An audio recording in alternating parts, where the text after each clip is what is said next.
ऐकूया पिंजऱ्यातला बाप.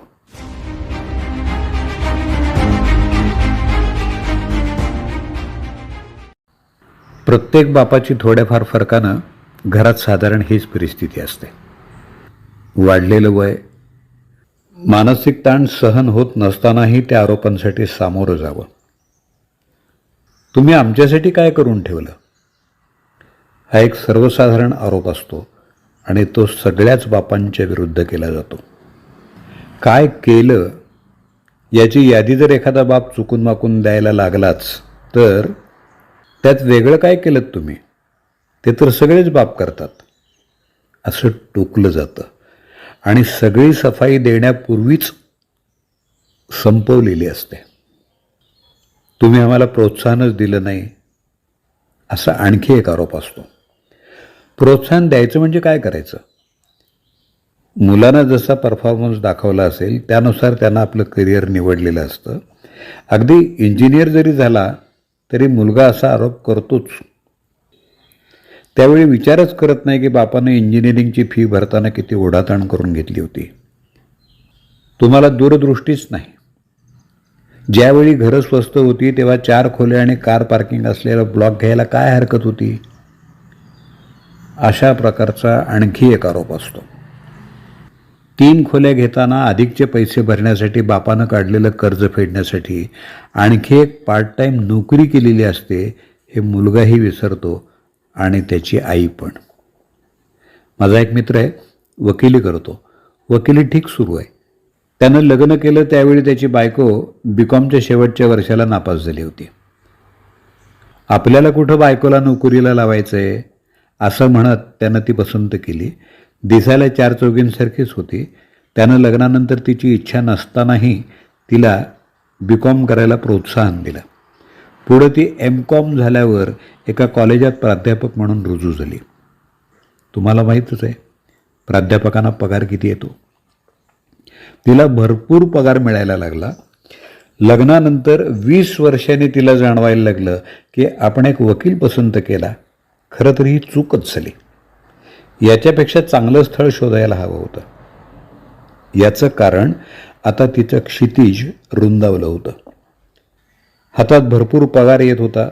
समाजात एक वेगळं स्टेटस, दर्जा निर्माण झाला होता. राहणीमान उंचावलं होतं. कॉलेजात आणि बाहेर मॅडम म्हणून संबोधलं जाऊ लागलं. आता ती हा विचार मात्र करत नाही की तिला शिकायला नवऱ्यानंच प्रवृत्त केलं, मदत केली, नोकरी मिळवण्यासाठी ओळखीचा वापर केला. आज तिलाच आपला नवरा आपल्याला मॅच होत नाही, शोभत नाही असं वाटायला लागलं. अजूनही दोघं एकत्रच आहेत आणि संसारही सुरू आहे. पण तिनं कुठंतरी कोणाकडे तरी चुकून बोललेलं याच्या कानावर आल्यामुळं हा मात्र आतल्या आत खचून गेलाय. मुलगा ज्यावेळी बापावर आरोपपत्र ठेवतो त्यावेळी अनेक वेळा मुलाची आई आणि बापाची सहचारिणी बापाच्या विरोधात साक्षीदार बनलेली पाहायला मिळते. तो काय चुकीचं बोलतोय हे एक वाक्य बापाच्या आयुष्यावर नापास किंवा पराभूत असा शिक्का मारायला पुरेसं असतं.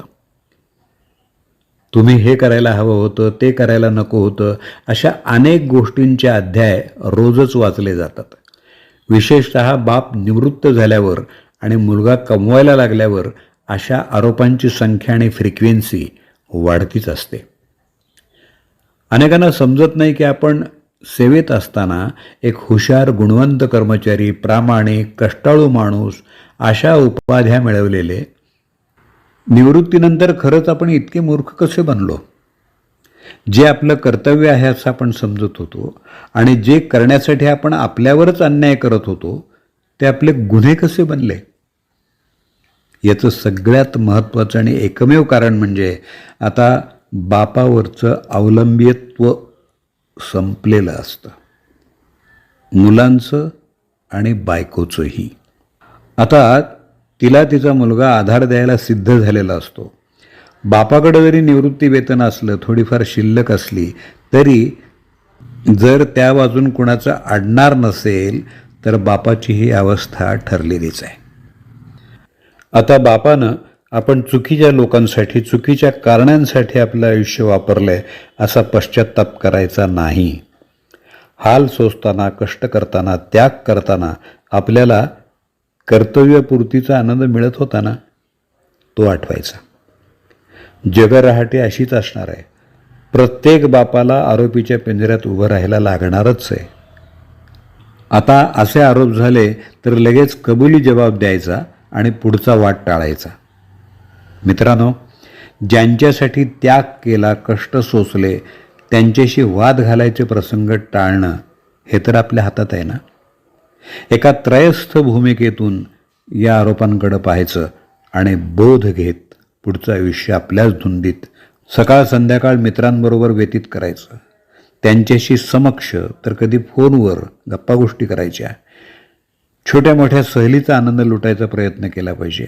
पुस्तकं वाचायची, TV, मोबाईलवर वेळ घालवायचा, आपले छंद जोपासायचे, नातेवाईकांच्या सुखदुःखात सहभागी व्हायचा प्रयत्न करायचा. नोकरीत असताना हे राहून गेलं होतं. हा शहाणपणा आहे. मित्रांनो, शेवटी आपल्या नजरेसमोर दिसेल असं एक वाक्य लिहून ठेवायचं आहे. चलो ये भी दिन जाएंगे, ये तो होना ही था.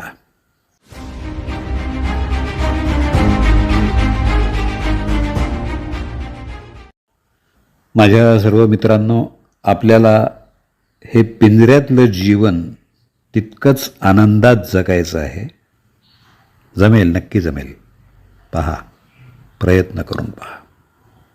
पिंजऱ्यातला बाप, अनामिक लेखकाची ही प्रातिनिधिक पोस्ट आत्ताच आपण ऐकलीत.